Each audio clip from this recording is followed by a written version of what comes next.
Welcome dear students. आज अपन पढ़ेंगे ray optics का लेक्चर नंबर 31।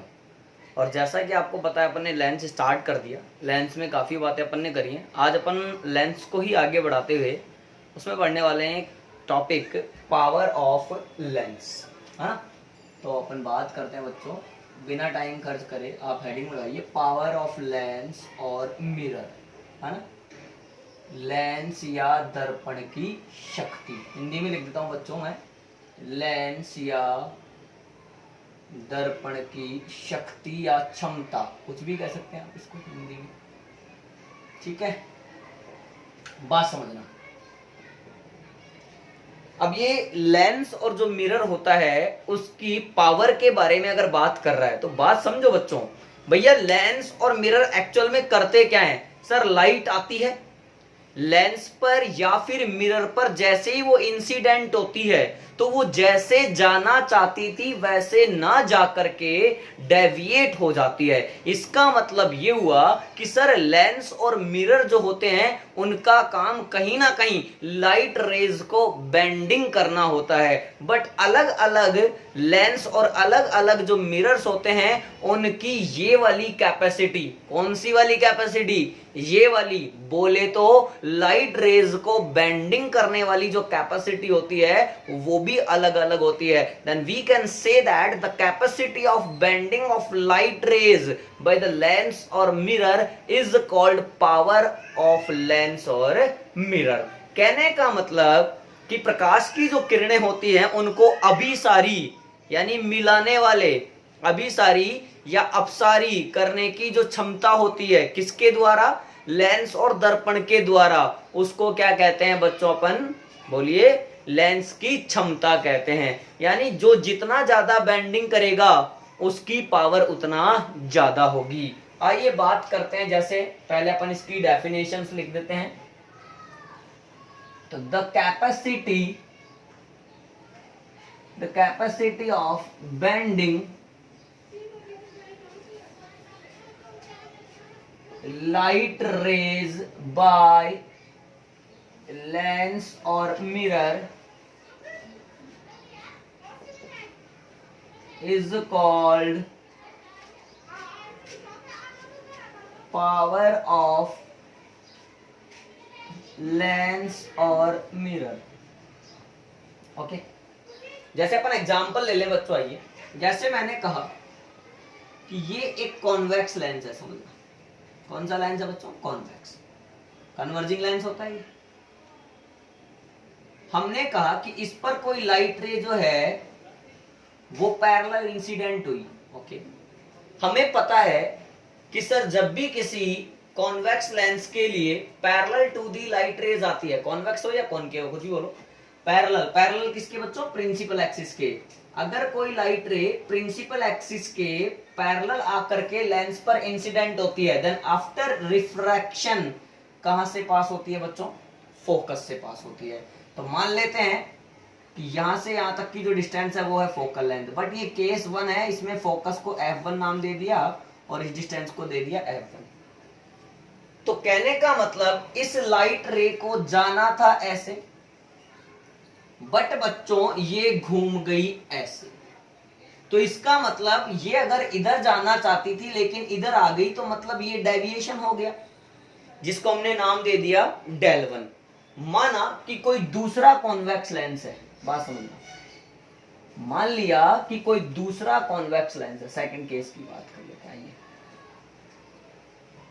ये दूसरा कॉन्वेक्स लेंस है, इसका प्रिंसिपल एक्सिस ये रहा, कोई प्रॉब्लम नहीं है हमें।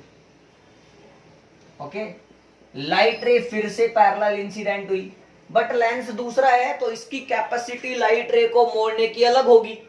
अब मान लेते हैं कि यहां से लाइट रे जाना तो फोकस से ही है, बट इसका फोकस जो है वो कुछ दूरी पर है इसके अपेक्षा, या फिर ऐसा कह दो ये F2 हो गई। अब ध्यान से देखना, जाना था ऐसे बट चली गई ऐसे, ये आप देख पा रहे हैं दोनों ही केसेस में जो डेविएशन आ रहा है बच्चों वो अलग अलग आ रहा है। आप यहां देखिए ध्यान से, पहले केस में जो डेविएशन आ रहा है वो ज्यादा आ रहा है, दूसरे केस में डेविएशन कम आ रहा है। यानी अगर लाइट, यहां पर देखो ना यार, लाइट रे को जाना है ऐसे अब आ गई ऐसे, जितनी ज्यादा इस तरफ बैंड होगी, अरे जाना था यूं, जितना ज्यादा बैंड होगा उतना ज्यादा डेविएशन आएगा, जितना कम बैंड होगा उतना डेविएशन कम आएगा। तो यहाँ पर ये बैंड कम हुई है इसीलिए थोड़ा दूर है F2। तो अपन कह सकते हैं हेयर, देखो ना ध्यान से देखना, F1 is less then F2, but इसी से पता चला कि del 1 is greater than del 2। इसका मतलब इसने डेविएशन ज्यादा दिया है तो इसकी पावर क्या है बच्चों, ज्यादा होनी चाहिए। तो P1 is greater than P2।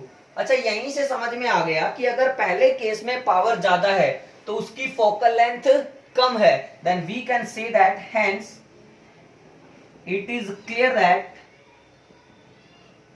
क्या बच्चों, P is inversely proportional to focal length. P is inversely proportional to focal length. अब चाहे लेंस हो चाहे मिरर हो, एक रिजल्ट हमारे हाथ लग गया बच्चों कि पावर ऑफ लेंस और mirror is inversely proportional to the focal length. Clear है? अपन इसके आगे की बात करेंगे, पहले इतना नोट करो आप, फिर मैं जो भी लाइनें होंगी वो लाइनें भी लिख करके बताऊंगा और समझाऊंगा भी। करो नोट। आया समझ में? हो गया? आइए, यहां तक दिमाग में रखना, एक रिजल्ट हाथ लग गया है कि जो लेंस की क्षमता या मिरर की क्षमता होती है वो उनकी फोकस दूरी के व्युत्क्रमानुपाती होती है, इनवर्सली प्रोपोर्शनल होती है। आइए इसी को आगे बढ़ाते हैं बच्चों, इसी को हम लोग थोड़ा आगे बढ़ाते हैं। आइए समझते हैं। तो हमने क्या समझा यहां से, फर्स्ट पॉइंट देखो, इसमें फर्स्ट पॉइंट अपन बोल सकते हैं बच्चों कि पावर ऑफ, थोड़ा मोटा लिख लेते हैं, पावर ऑफ लेंस और मिरर, चाहे लेंस हो चाहे मिरर हो, ठीक है? क्या बोलोगे? Is inversely proportional, is inversely proportional to the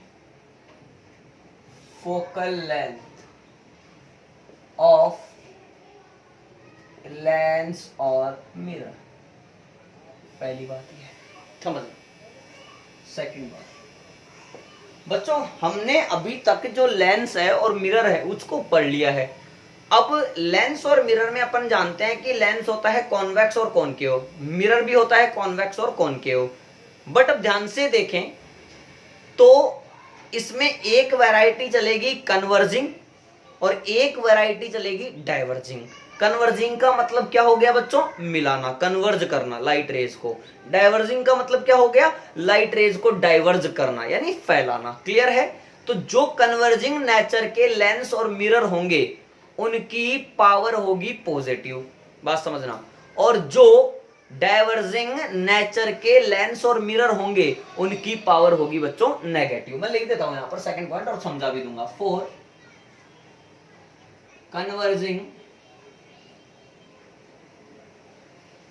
converging lens और मिरर, चाहे लेंस हो चाहे मिरर हो, लेंस और मिरर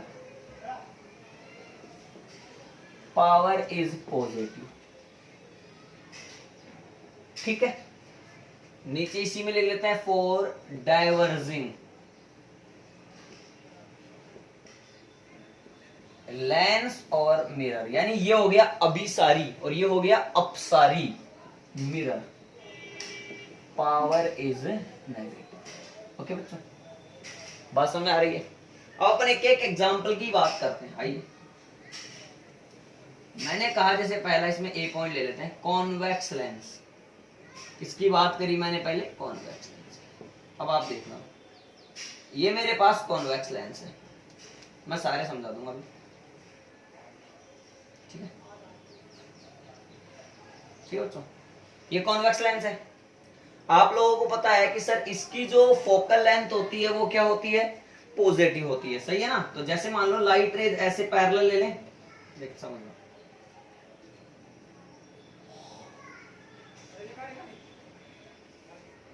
पैरेलल लाइट रेज जैसे ही आएंगी, आफ्टर रिफ्रैक्शन कहां काटेंगी बच्चों? फोकस पर काटेंगी। बात समझना, इसके लिए जो पावर है वो पॉजिटिव होती है क्योंकि ये लेंस कैसा दिख रहा है आपको, कन्वर्जिंग की डाइवर्जिंग? सर ये कन्वर्जिंग है, तो यहाँ लिख लेता हूँ मैं कन्वर्जिंग है, पहली बात।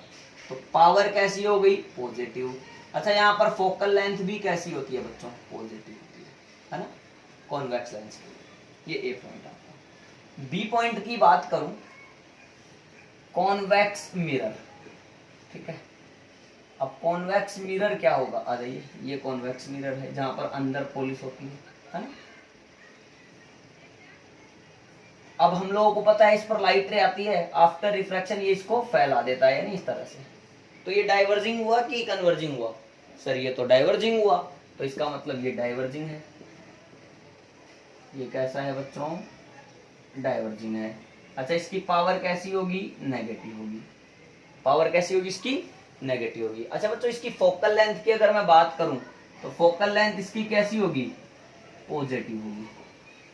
अब आप खुद देखो, इसकी फोकल लेंथ पॉजिटिव होते हुए भी इसकी पावर कैसा आ रहा है? नेगेटिव आ रहा है। क्लियर है बच्चों?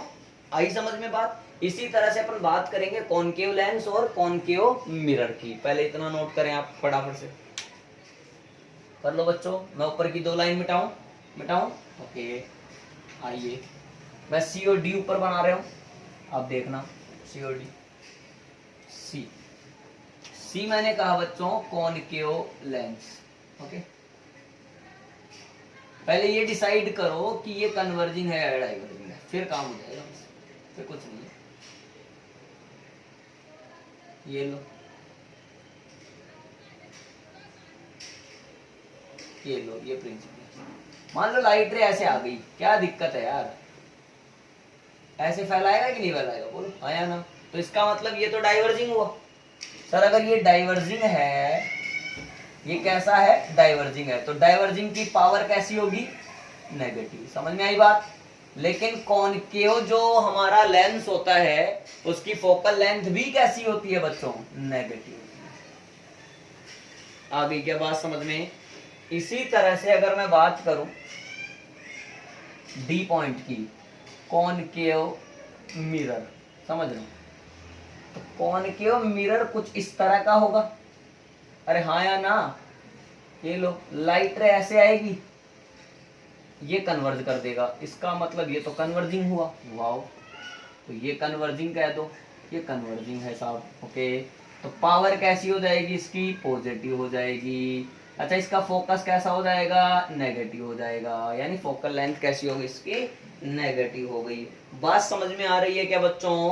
तो हम लोगों ने देखा कि लेंस और जो मिरर होते हैं उनकी पावर किस तरह से बताई जा सकती है। आप ये ध्यान रखें, जो भी कन्वर्जिंग लेंस और मिरर होते हैं उनके लिए पावर पॉजिटिव होती है, डाइवर्जिंग लेंस और मिरर की पावर नेगेटिव होती है। अब कन्वर्जिंग लेंस हमारे कौन कौन से? कन्वर्जिंग लेंस और कन्वर्जिंग मिरर, यानी कन्वर्जिंग नेचर का कौन सा सिस्टम है? एक तो कॉन्वेक्स लेंस कन्वर्जिंग है, और एक सर हमारा जो है कॉनकेव मिरर जो है वो कन्वर्जिंग है। बात समझ में आ रही है क्या?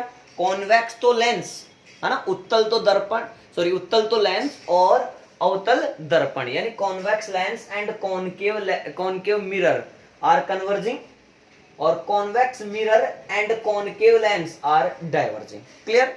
जो कन्वर्जिंग होंगे उनकी पावर पॉजिटिव, और जो डाइवर्जिंग होंगे उनकी पावर नेगेटिव। अब यहां से एक कंक्लूजन मेरे दिमाग में आ रहा है बच्चों, क्यों ना हम उसको भी नोट कर लें। आप इसको नोट कर लिए हो तो अपन आगे चले। देखो आइए, अब जो कंक्लूजन आ रहा है मेरे पास, यानी जो फॉर्मूला मैं बना सकता हूं, वो क्या बना सकता हूं? इधर आइए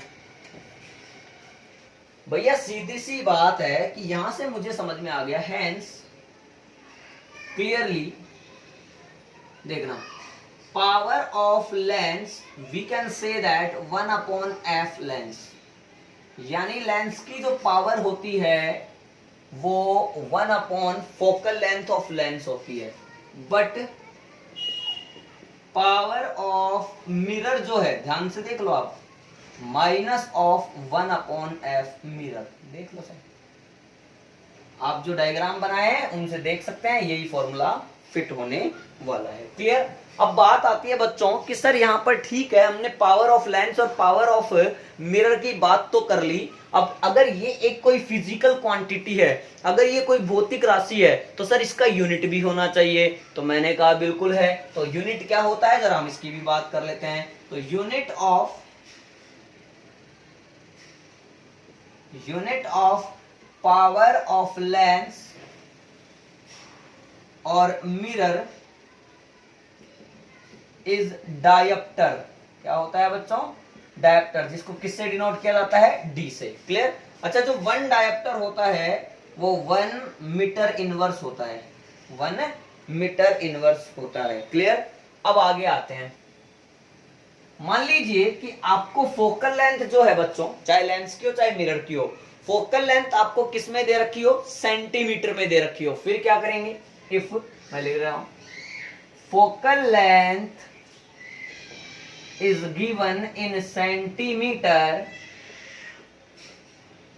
then आ जाओ, then क्या बोलने वाले हैं? Power of, sorry, power of lens कर लो, क्या दिक्कत है? Power of lens is equal to 1 upon F of lens in centimetre. Metre में चाहिए तो इनटू क्या करना पड़ेगा? ऊपर 100, यानी यहां पर आता 10⁻⁻², फिर ऊपर आकर के हो जाता 100, और ये पूरी वैल्यू किस में बनती बच्चों? डायोप्टर में बनती। आया क्या समझ में? यानी सेंटीमीटर में दे रखा होगा तो 100 अपॉन कर लेंगे, हाँ या ना? आया क्या? फटाफट से इतना नोट करें बच्चों, फिर आगे बढ़ते हैं।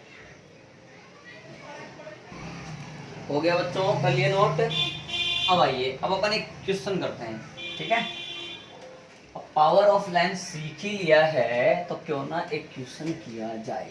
बिल्कुल बढ़िया सर, बहुत अच्छा। चलिए, एक ही क्वेश्चन में कई क्वेश्चन बनाए जाए। एक बाई कॉन्वेक्स लेंस है। कैसा लेंस है बच्चों? बाई कॉन्वेक्स लेंस, ठीक है? 4 तरह के क्वेश्चन बना रहा हूं इसमें, देखना। ये है लेंस, इसका μ2 दे रखा है 3/2, R1 है इसमें प्लस का 20 और R2 है माइनस का 30 सेंटीमीटर। ओके, और यहाँ कुछ नहीं बोला बाहर, मतलब एयर है।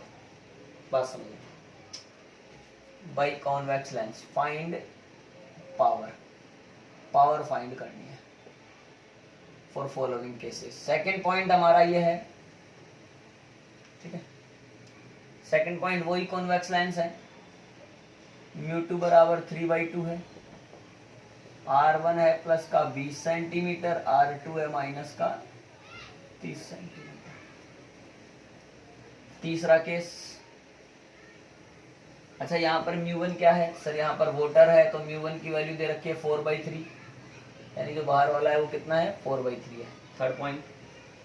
थर्ड पॉइंट की बात करूं बच्चों तो वही कॉन्वेक्स लेंस है, इसका म्यू है 3/2, R1 है प्लस का 20 सेंटीमीटर, R2 है माइनस का 30 सेंटीमीटर। लेकिन अब की बार जो रिफ्रैक्टिव इंडेक्स दे रखा है बाहर वाला सराउंडिंग, वो 1.6 दे रखा है। ओके, देखो एक रिजल्ट बनाऊंगा बच्चों में, इसीलिए ऐसे ले रहा हूँ, 4 क्वेश्चन इसीलिए कर रहा हूँ, पागल नहीं हूँ मैं भी। म्यू बराबर यहाँ भी 3/2 है, R1 जो है वो प्लस का 20 सेंटीमीटर है, R2 जो है वो माइनस का 30 सेंटीमीटर है, और यहाँ पर μ1 आपको दे रखा है 1.5, यानी इक्वल दे रखा है, जो है लेंस का उतना ही दे रखा है। तो आइए पहला केस सोल्व करते हैं। पहला केस, फर्स्ट पहले केस में R1 प्लस का 20 है, R2 ये है, तो power of lens PL is equal to 1/FL। अब 1/F बराबर lens maker formula μ2/μ1 minus 1, μ2/μ1 minus 1 into 1/R1 minus 1/R2, यही होता है। तो power of lens is equal to μ2 कितना है? 3/2, μ1 कितना है? 1 नहीं दे रखा तो माइनस का 1 अपॉन प्लस का 20 minus minus plus 1/30। Power of lens ये बचा 1/2, ठीक है बच्चों? ये हो गया मेरे पास 60, 3, 2, तो पावर ऑफ लेंस 1/2 इंटू 5/60, ये 12, तो ये हो गया मेरे पास में बच्चों कितना? फटाफट बोलो, 1/24, 1/24 आ रहा है ये। अच्छा ठीक है, 1/24 आया। अब इसको मीटर में ले जाओ, क्या दिक्कत है? अब इसको क्या करो, PL बराबर 100/24, ये डायरेक्टर में आ गए। ओके, इसी तरह से अपन सेकंड पॉइंट की बात करें तो power of lens is equal to 1/2 नहीं आएगा, 3/2 अपॉन म्यू1 कितना दे रखा है 4/3 -1, और ये अंदर का कितना आ रहा है 5/60 यानी 5/60 है, तो ये आ रहा है 1/12। ठीक है 1/12 लिख लो, यानी ये हो गया बच्चों 9/8 -1। देखना जरा कितना आ रहा है 1/8 इंटू 1/12। सही, इसको क्या कर लो 12 घंटे कितना होता है 96, तो 100 अपॉन 96 दैट। ठीक है, फिर आ जाओ थर्ड पॉइंट में हमारे। अब थर्ड पॉइंट हमारा जो है वो है पावर ऑफ लेंस 3/2। इसको एक काम करते हैं अपन, 3/2 की जगह लिख लेते हैं 1.5 अपॉन 1.6 माइनस का 1 और 1/12। तो PL is equal to 1.5 minus 1.6 कितना आ रहा है बच्चों बोलना, माइनस का 0.1 आ रहा है, नीचे 1.6 आ रहा है, इंटू 1/12 आ रहा है, ये कट गया। तो ये मेरे पास कितना आया जरा बताना सर, ये आएगा माइनस ऑफ, ये कट गया ना, तो 100 से मल्टीप्लाई कर लिया 16 गुणा 12, कोई दिक्कत नहीं हमें। ठीक है, थर्ड पॉइंट आ जाओ, sorry fourth point, power of lens 1.5 upon 1.5 same है μ2 और μ1 -1 इंटू 1/12, तो ये 0 हो गया, तो power of lens is equal to 0 आ गया। ठीक है, अब बात समझना, यहाँ पर आंसर आया प्लस में, तो प्लस में आया तो अगर पावर जो है वो प्लस में आ रही है, इसका मतलब ये कन्वर्जिंग है कि डाइवर्जिंग है, सर ये कन्वर्जिंग है, बात समझना। ठीक है हमारा कॉन्वेक्स लेंस, लेकिन इस केस में वो कैसा बिहेव कर रहा है, कन्वर्जिंग लेंस कर रहा है, जब सराउंडिंग मीडियम कौन है, एयर है। अच्छा, जब सराउंडिंग मीडियम वाटर है, जब सराउंडिंग मीडियम वाटर है तब भी ये कैसा काम कर रहा है, कन्वर्जिंग का काम कर रहा है, क्योंकि आंसर किस में आ रहा है, प्लस में आ रहा है। अच्छा, जब सराउंडिंग मीडियम हमारा ऐसा है जिसका रिफ्रैक्टिव इंडेक्स 1.6 हो, यानी कांच के रिफ्रैक्टिव इंडेक्स से ज्यादा हो, ये तो कम था, अब ध्यान से देखो ये कितना आ रहा है 1.33 आ रहा है, वो 1.5 है, तो इसका मतलब ये कम था वाटर वाला, तो फिर जो कन्वर्जिंग, जो इसकी बेसिक नेचर होती है कॉन्वेक्स लेंस की, वो वैसा ही बिहेव कर रहा है। लेकिन जैसे ही मैंने सराउंडिंग मीडियम का रिफ्रैक्टिव इंडेक्स लेंस के रिफ्रैक्टिव इंडेक्स से ज्यादा माना, यानी लेंस का 1.5 है, मैंने माना 1.6 है ना सराउंडिंग मीडियम, तो आंसर किस में आया, नेगेटिव में आया, यानी ये कैसा बिहेव कर रहा सर, डाइवर्जिंग की तरह बिहेव कर रहा। इसका मतलब इस कंडीशन में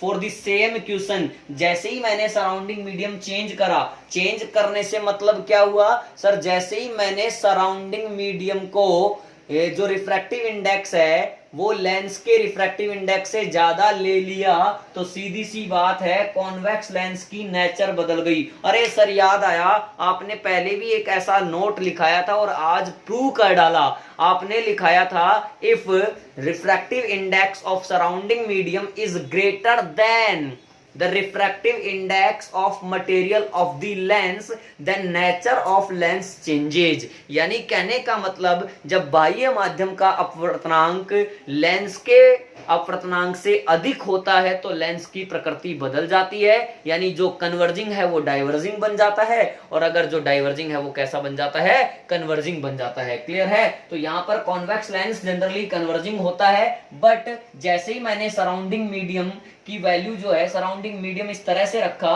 कि उसका रिफ्रैक्टिव इंडेक्स लेंस के रिफ्रैक्टिव इंडेक्स से ज्यादा है, तो इसकी नेचर बदल गई, ये कन्वर्जिंग की बजाय कैसे बिहेव करने लग गया बच्चों, डाइवर्जिंग की तरह बिहेव करने लग गया। हाँ, जैसे ही मैंने ऐसा सराउंडिंग मीडियम ले डाला जिसका refractive index just equal to the refractive index of material of lens है, यानी लेंस का अगर 3/2 यानी 1.5 है और सराउंडिंग का भी 1.5 ही ले डाला, तो पावर ऑफ लेंस कितना मिल गया मुझे, 0 मिल गया। यानी इस कंडीशन में तो कोई ना डाइवर्जिंग हो रहा है ना ही कन्वर्जिंग हो रहा है। यानी बात समझो बच्चों, हमें 3 बातें यहां से समझ में आ गई होंगी।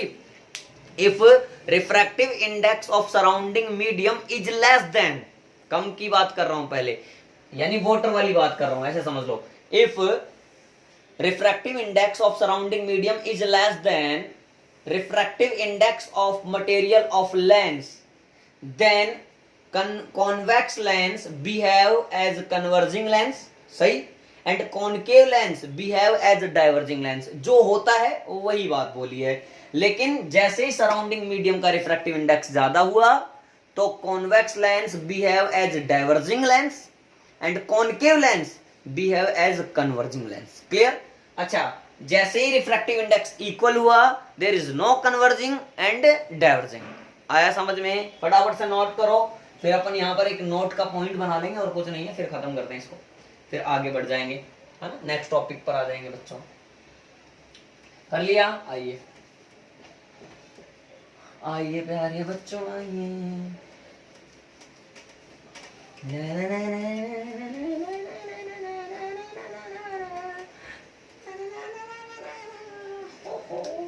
नोट नोट नोट नोट, पीला पीला पीला। इफ रिफ्रैक्टिव इंडेक्स ऑफ, लिख रहा हूं देखो जैसे जैसे बताया था वैसे वैसे, surrounding medium is less than, alright, refractive index of lens, then, है ना, तब convex lens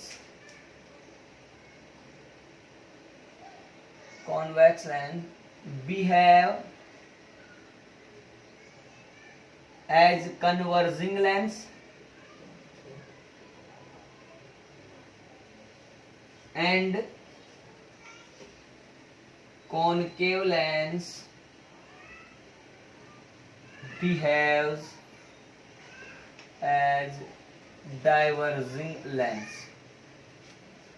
ओके, इस तरह से, यानी आप ये कह सकते हो व्हेन μ1 जो है सराउंडिंग मीडियम का μ1 मानते हैं is less than, when μ1 is less than μ2 हो, तो क्या कहना वाले हो आप लोग? सर ये जो होता है ये क्या करता है? लाइट रेज को कन्वर्ज करता है, यानी इस तरह से लाइट रेज आएंगी तो ये मिलाने का ही काम करेगा, ये कन्वर्जिंग हो रही है। बात समझो, ये क्या हो रही है? कन्वर्जिंग हो रही है। बात क्लियर हो गई? ये कन्वर्जिंग हो रही है। ओके बच्चों, आया समझ में? तो ये है हमारी कन्वर्जिंग, यहां लिख देते हैं, ये कन्वर्जिंग वाला केस हो गया। ओके, कॉन्वेक्स लेंस के केस में, है ना, ये कॉन्वेक्स लेंस है।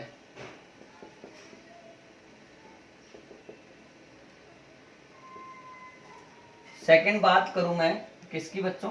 कॉनकेव की। तो आ जाओ इधर।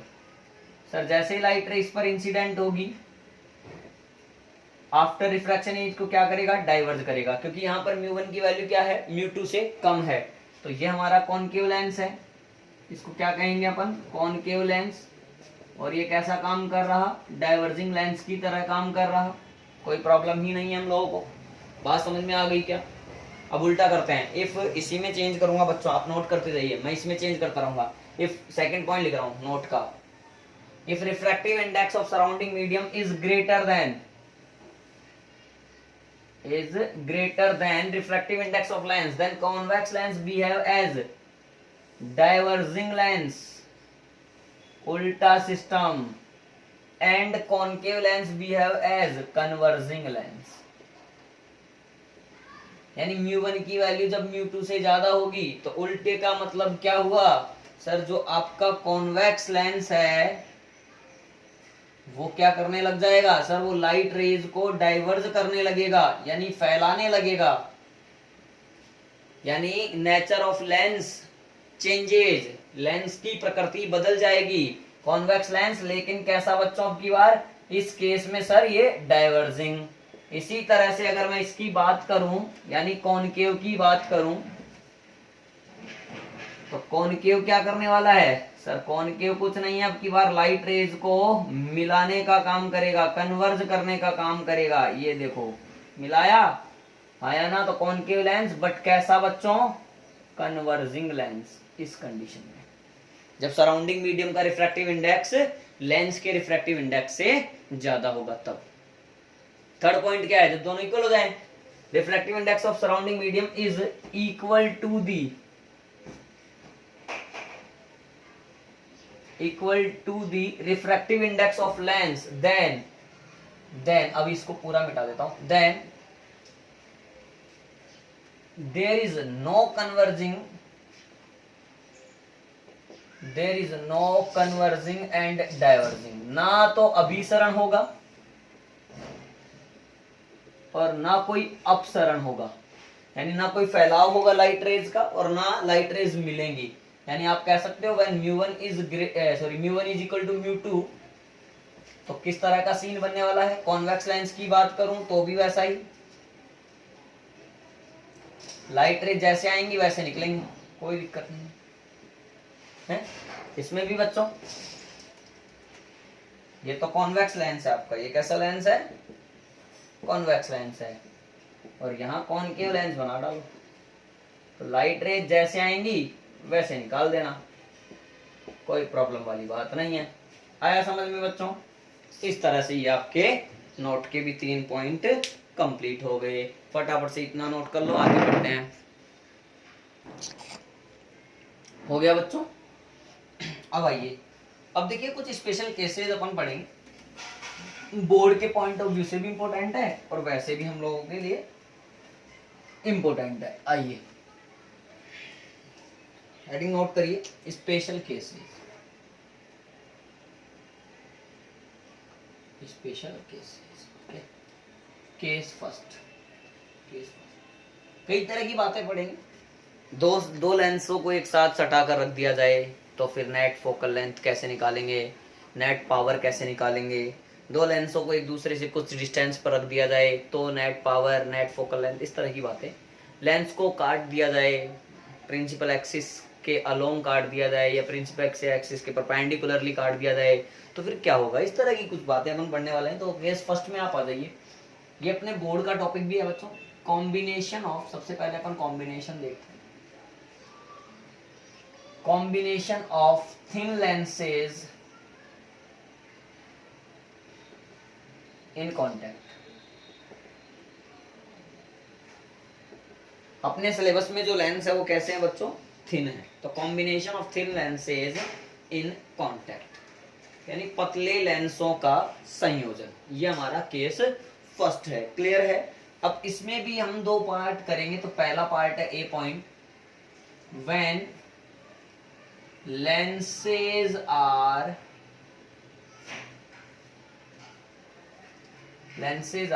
kept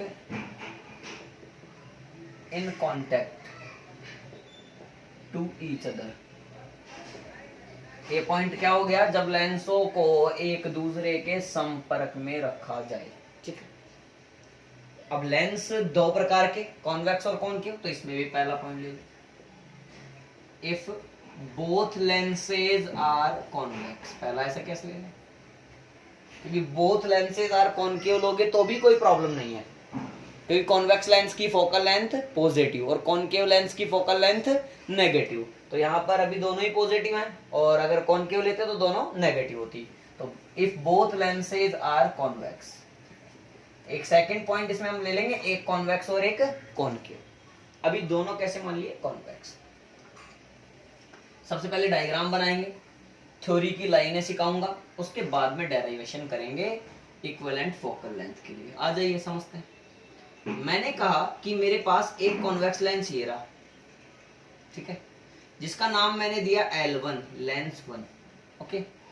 एक दूसरा लेंस है जिसका नाम है L2, वो इसके साथ बिल्कुल सटा करके इस तरह से रख दिया गया। इसका नाम हमने क्या दिया बच्चों, L2 नाम दे दिया इसको हमने L2 नाम दे दिया। ये कोएक्सियली रखे हुए हैं, यानी दोनों का प्रिंसिपल एक्सिस सेम है, ये हमें कोई दिक्कत नहीं है, ये हमें कोई प्रॉब्लम नहीं है इस बात से। ठीक है, बात समझ लो। माना कि एक पॉइंट ऑब्जेक्ट O है जो इस L1 से किसी डिस्टेंस U पर रखा हुआ है, ओके। जैसे ही लाइट रे इस L1 पर इंसिडेंट हुआ तो आफ्टर रिफ्रैक्शन हम लोगों को पता है अगर L2 नहीं होता तो जहां इस O का L1 से इमेज बनना था वास्तव में वही बनता, लेकिन चक्कर क्या हो रहा है बच्चों, ध्यान से देखना, अभी अगर L2 नहीं होता तो जहां बनना था वही बनता, यानी यहाँ I1 पर बनता मान लिया। लेकिन चूंकि यहां पर L2 एक और कॉन्वेक्स लेंस लगा हुआ है, तो हम लोगों को अच्छे से पता होना चाहिए कि सर पहले लाइट रे आई रेयरर से डेंसर में और अब वापस से जाएगी डेंसर से रेयरर में। बात समझना, इसका मतलब यहां पर सीन ऐसा है, एक बार यहां से रिफ्रैक्शन हुआ और एक बार फिर से रिफ्रैक्शन हुआ, तो लाइट रेज को जाना था ऐसे ही, बट ये ऐसे ना जाकर के बैंड होगी, तो फाइनल इमेज बनेगी यहां कहीं आई पर, हाँ या ना। चूंकि I1 जो है वो इस O का ऑब्जेक्ट है, किस लेंस से, L1 से, तो मान लिया कि इसकी जो इससे डिस्टेंस है वो है V1 L1 की। अच्छा, जो I है उसको किसने बनाया सर, L2 ने, तो I की L2 से डिस्टेंस हमने मान ली V है। यहां तक हम लोगों को बात समझ में आ गई बच्चों, ठीक है। अब हम लोगों को क्या करना है, इसकी नेट फोकल लेंथ फाइंड करनी है। तो नेट फोकल लेंथ हम लोग फाइंड करेंगे, उससे पहले इसमें थ्योरी की बातें हम लोग लिखेंगे। तो मैं यहां लिख रहा हूं बच्चों, let two lenses, two convex lenses are L1 and L2 having focal length f1 and f2 respectively, ठीक है। दो माना दो उत्तल लेंस L1 एंड L2 है जिनकी फोकस दूरियां क्रमशः f1 व f2 है। A point object O is placed at a distance u from lens L1, okay. इसके आगे का यहां लिख लेते हैं अब। An image I1 is formed, an image I1 is formed of point object O by lens L1 in the absence of lens L2, ठीक है। जब लेंस L2 नहीं है तो O का जो इमेज बना है वो कौन सा बना है, I1 बना है, clear. Distance of I1 from L1 is V1, then for lens L1 by lens formula, क्या लगा लो बच्चों, लेंस फॉर्मूला लगा लो, 1/V। अब V की जगह ले लो V1, क्योंकि इमेज कहां पे बनी है, V1 पे, minus 1/U is equal to 1/F1, equation number 1। बात समझ। अब ध्यान से देखें तो I1 जो है वो इस लेंस L2 के लिए एक वर्चुअल ऑब्जेक्ट का काम कर रहा है, जिसका इमेज कहां बना है, I पर बना है। तो अपन लिख सकते हैं here image I1 act as a virtual object for lens L2, आगे लिख लेते हैं, for lens L2, then its image is formed at I. Distance of I from lens L2 is V, then for lens L2 by lens formula, यहां तक भी ठीक। अब 1/V, तो V है, कोई दिक्कत ही नहीं है, माइनस 1/U, U क्या है, I1 है, तो I1 की इससे डिस्टेंस अपन V1 मानेंगे, तो 1/V1 is equal to 1/F2, equation number 2। चूंकि दोनों लेंसेज को एक दूसरे से जोड़ा गया है, सटा के रखा गया है, तो दोनों इक्वेशंस को ऐड कर दो, adding up equation 1 and 2, adding up equation 1 and 2, add करेंगे तो 1 upon v minus 1 upon 1 upon v1 minus 1 upon u, देखो पहले इसका LHS ले लिया, उसके LHS में ऐड करो, 1 upon v minus 1 upon v1 is equal to 1 upon f1 plus 1 upon f2, सही। 1 अपॉन v1 से 1 अपॉन v1 कैंसिल हो गया, यहाँ पर आ गया मेरे पास 1 upon v minus 1 upon u is equal to 1 upon f1 plus 1 upon f2, equation number आ गया थर्ड। अब बात समझो बच्चों, इफ एफ नेट, मान लेते हैं एफ नेट या एफ इक्विवेलेंट कुछ भी बोलो, if F net is focal length of this combination then we can say that 1 upon F net, क्योंकि इस फॉर्मूले को रिप्लेस कर सकते हैं 1 अपॉन एफ नेट से, हाँ या ना, तो 1 upon F net is equal to 1 upon F one plus 1 upon F two, तो अपन लिख लेंगे इफ एफ नेट इज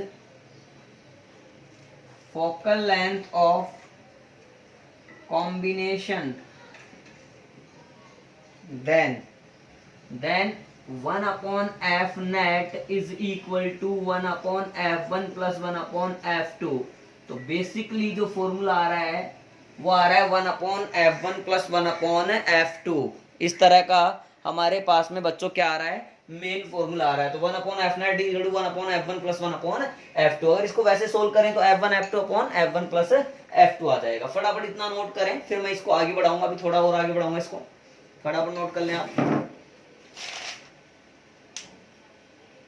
देखेंगे अभी 2 से ज्यादा लाइन्स होंगे तो क्या होगा, ये सारी चीजें। आइए बच्चों, हो गया, आओ आओ बच्चों, ठीक है, आ जाओ, इधर नोट कर ले रहा हूं,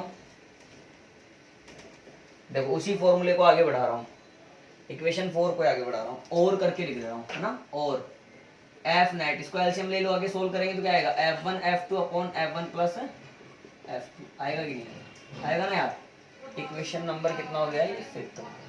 अब आप कह रहे हो कि सर ऐसा कोई जरूरी थोड़ी है कि कोई 2 ही कॉन्वेक्स लेंस हो, नहीं, 2 से ज्यादा भी तो कॉन्वेक्स लेंस हो सकते हैं, बिल्कुल हो सकते हैं भैया, तो फिर क्या ख्याल है, अरे कुछ नहीं है, आइए आप इधर, if more than 2 lenses, 2 से ज्यादा लेंस हो तो क्या करना होगा,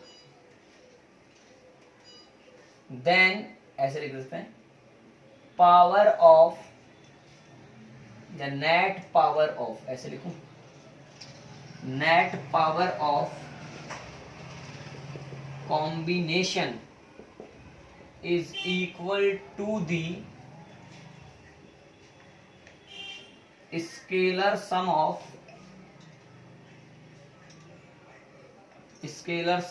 individual powers of lenses, यानी अगर 2 से ज्यादा लेंस होंगे तो जो कॉम्बिनेशन है उसकी नेट पावर सभी लेंसेज के पावर की स्केलर सम होगी। अगर हम कह रहे हैं कि n लेंस है भैया, मैंने कहा 1, मैंने कहा 2, मैंने कहा 3, मैंने कहा आगे तक है n, ओके, ऐसे ऐसे बात समझना, 1 2 3 और ये चल रहा है कहां तक, n तक, देन p net we can say that P1 plus P2 plus P3 plus दस Pn, हाँ या ना, इक्वेशन नंबर इसको हमने कहा 6। अब P नेट ऐसा आ रहा है, हेंस तो पावर जो होती है वो 1 अपॉन फोकल लेंथ, तो 1 अपॉन एफ नेट, क्या कह सकते हैं सर, ये फॉर्मूला बन गया 1 upon f1 plus 1 upon f2 plus dash 1 upon fn, हाँ या ना, ये हमारे पास आ गया इक्वेशन नंबर 7। इस तरह से नेट पावर और नेट फोकल लेंथ भी हम लोग कैलकुलेट कर सकते हैं। तो यहां से मुझे ये समझ में आ रहा है कि अगर दोनों कॉन्वेक्स लेंस थे तो मैंने फोकल लेंथ पॉजिटिव यूज करी है। अरे भैया अगर एक कॉन्वेक्स हो और एक कॉनकेव हो तो मैं समझदार हूं, कॉन्वेक्स जो लेंस होगा उसकी फोकल लेंथ पॉजिटिव लूंगा, बट जो कॉनकेव लेंस होगा उसकी फोकल लेंथ मैं नेगेटिव लूंगा। क्लियर है? यानी कॉनकेव के लिए मैं फोकल लेंथ को नेगेटिव रखूंगा और कॉन्वेक्स के लिए मैं फोकल लेंथ को पॉजिटिव रखूंगा। क्लियर? उतारिए फटाफट से, आगे बढ़ रहा हूँ। सेकंड पॉइंट कवर करवा रहा हूँ बच्चों, ए पार्ट का। सेकंड पॉइंट आपको कवर करवा रहा हूँ ए पार्ट का। सेकंड पॉइंट आपको कवर करवा रहा हूँ ए पार्ट का। फटाफट से आप आ जाइए बच्चों, आगे आइए। सेकंड पॉइंट आ जाइए, ठीक है। केस फर्स्ट में ए पॉइंट, ए में ए का सेकंड पार्ट देखिए। Second part, if one lens is convex, एक lens convex and another is concave,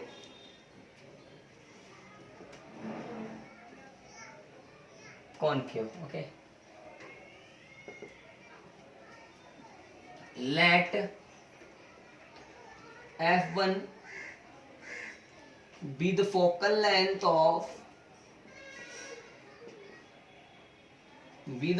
length of convex lens, okay, and f2 be the focal length of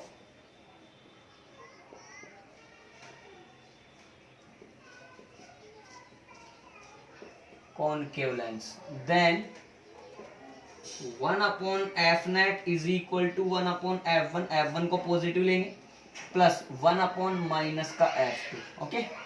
तो 1 upon f net कुल मिलाकर के आया 1 upon f1 minus 1 upon f2। बच्चों इसको solve करा, 1 upon f net is equal to f1 f2 LCM, देखो यहाँ आएगा f2 माइनस f1, बेसिक सी चर्चा। तो एफ नेट मैंने उल्टा करके निकाल लाड़ा, कितना आया f1 f2 upon f2 minus f1। हाँ या ना, इस तरह से हम लोग ये भी सोल्व कर सकते हैं। आया समझ में? तो combination of thin lenses in contact, उसमें ए पॉइंट हमारा था कि जब लेंसेज को एक दूसरे के संपर्क में रखा जाए, उसमें मैंने पहला पॉइंट ले लिया दोनों ही कॉन्वेक्स लेंस हो। उसमें ये भी लिया जा सकता है कि दोनों ही क्या हो, कॉनकेव लेंस हो। अरे बात समझ रहा हूं, ठीक है। अब सेकंड पॉइंट ले लिया, एक कॉन्वेक्स है और एक कॉनकेव है। क्लियर? आया समझ में? नेक्स्ट, अच्छा बच्चों एक बात और बताओ, अब जब आप एफ नेट कैलकुलेट करोगे किसी भी पर्टिकुलर केस के लिए, मान लो एफ नेट यानी कॉम्बिनेशन की फोकल लेंथ आ गई पॉजिटिव, ओके, या फिर कॉम्बिनेशन की फोकल लेंथ आ गई नेगेटिव। अब हम लोगों को पता है अगर कॉम्बिनेशन की फोकल लेंथ पॉजिटिव है तो इसका मतलब कॉम्बिनेशन कैसा है, कन्वर्जिंग है, हाँ या ना, या फिर कॉन्वेक्स है, ऐसे कह दो। और अगर फोकल लेंथ नेगेटिव आ गई तो मतलब कॉनकेव है, हाँ या ना, ठीक है। आ जाइए समझते हैं आगे। अब बच्चों केस फर्स्ट का बी पॉइंट देखो, अभी तक लेंसेज को एक दूसरे के संपर्क में रखा है। अब हम कह दें कि लेंसेज को एक दूसरे से कुछ दूरी पर रख दिया जाए तो फिर क्या होगा, वही होगा जो मंजूरे खुदा होगा। बी पॉइंट, when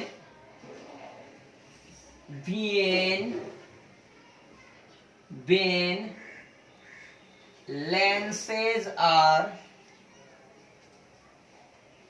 placed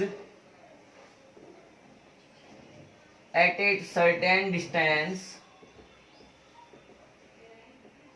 कुछ दूरी पर रख दें, at a certain distance from each other, from each other। मैंने कहा तुम एक लेंस हो, मैंने कहा तुम एक लेंस हो, तुमने कहा ठीक है, मैंने भी कहा ठीक है। मैंने कहा तुम भी एक लेंस हो, उसने कहा ठीक है, मैंने कहा बहुत बढ़िया, अति उत्तम। मैंने कहा तुम दोनों के बीच की डिस्टेंस डी है, ओके भैया। मैंने कहा तेरी फोकल लेंथ f1 है, मैंने कहा तेरी फोकल लेंथ f2 है, ओके। तेरी पावर p1 है, तेरी power p2। Then power of combination या p नेट कैसे कैलकुलेट करेंगे, p1 plus p2 minus of d into p1 p2, okay okay okay, equation number 1। And अब p नेट लिख सकता हूं 1 अपॉन f नेट, इसी से आ जाएगा फोकल लेंथ का relation, 1 upon f1 plus 1 upon f2 minus d as it is 1 upon f1 यानी f1 और 1/f2 यानी d/f1f2। आया क्या समझ में? इस तरह से जब लेंसेज एक दूसरे से कुछ दूरी पर रखे हों तो उनकी नेट पावर सीधे सीधे ऐसे निकालो, where d is distance between, मैं लिख ले रहा हूं यार आप फिर कहेंगे, where d is distance between lenses, distance between lenses, lenses के बीच की डिस्टेंस है d। ओके, तो इस तरह से नेट पावर भी निकाल सकते हैं आप लोग और नेट फोकल लेंथ भी आप लोग निकाल सकते हैं। यहां तक आप नोट कर लें, फिर अपन आगे बढ़ रहे हैं और आगे चलेंगे बच्चों। ओके स्टूडेंट, आज के इस वीडियो में इतना ही काफी है। अपन अब नेक्स्ट वीडियो में स्पेशल केसेस का केस नंबर 2 लेकर के आएंगे। उसके अलावा एक important topic silvering of one surface of lens, ये भी हम लोग पढ़ेंगे। और फिर अपन सबसे इंपॉर्टेंट टॉपिक जो बोर्ड के पॉइंट ऑफ व्यू से है, ऑप्टिकल इंस्ट्रूमेंट, वो हम लोग देखेंगे। तब तक के लिए आप लोग पढ़ते रहिए। Best of luck.